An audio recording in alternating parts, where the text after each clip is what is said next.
பழைய bus stand கிட்ட இறக்கிற வேண்டியதானே? அதானே ரயில்வே ஸ்டேஷன். அவங்க பழைய பஸ் ஸ்டாண்டு ஐயா அவங்க சொல்லுவாங்க. பழைய பஸ் ஸ்டாண்டு அங்கே இறங்கி இப்படி ரோடை கிராஸ் பண்ணி போனோம். புது பஸ் ஸ்டாண்டுன்னா அங்கே போயிட்டு மறுபடியும் திரும்பி வரணும். திரும்பி வரணும். அவங்ககிட்ட சொல்லுங்க. அங்கே இறக்கினா ஆட்டோ பிடிச்சி போயிடலாம். ஆட்டோ பிடிச்சி ரயில்வே ஸ்டேஷன் ஆட்டோ போகும். அப்புறம் மறுபடியும் பேக் எடுக்கணும், பிள்ளைகளை பிடிக்கணும், திரும்பி வரணும். ஒரு வேலைக்கு 2 வேலை. பழைய பஸ் ஸ்டாண்டில் இறக்குங்க. அங்கே ஆட்டோக்காரன் பாம்பேவா உங்களுக்கு அங்கே இருக்கீங்களோ? சரி, அங்கே இறங்கி ஆட்டோக்காரன் நிற்பான். ஆட்டோ பிடிச்சிக்கணும். கப்பல் கட்டும் துறைமுகம் இருக்குது விசாகப்பட்டினம். எங்க ராமநாதபுரத்துக்கிட்ட இருக்கோ? இல்லை, எந்த ஊருக்கிட்ட இருக்கு விசாகப்பட்டினம்? ஆந்திராவில் இருக்கு. ஆந்திரா முதல்ல ஆந்திரா தானே வரும். அப்புறம் கர்நாடகா வரும். அப்புறம் கர்நாடகா வரும். ஆந்திராக்கு அப்புறம் தமிழ்நாடு தாண்டி ஆந்திரா தாண்டி கர்நாடகா போய் அப்புறம் பாம்பே போகும். அங்கே இந்த யூக்கலிடஸ்ன்னு ஒரு தைலம் வைப்பாங்கல்ல, நல்லா கால் வலிக்கு கேட்கும். ஒரு சொல்யூஷன் உனக்கு இருக்கும்.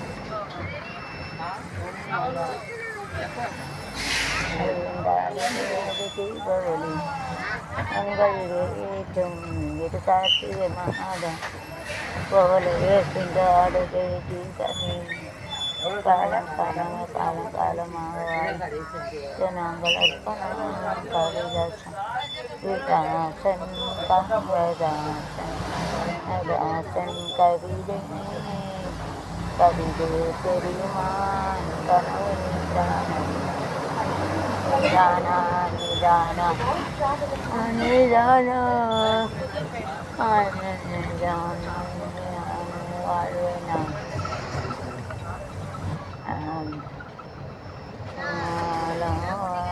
இடையில வருது. நாள் எனது தானா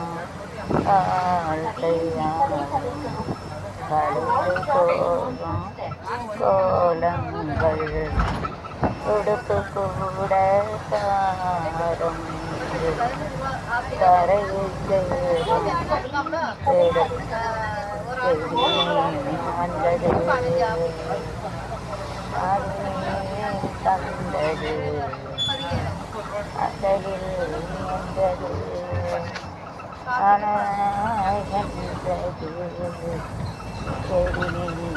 வந்தது வந்தாள் மகாலட்சுமி வீட்டில் என் வீட்டு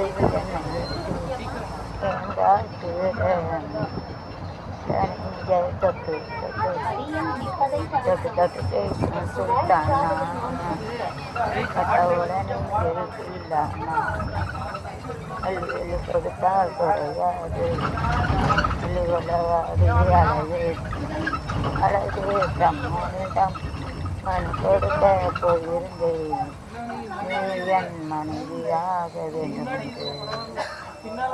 அண்டு பல காத்திருக்க காத்திருந்து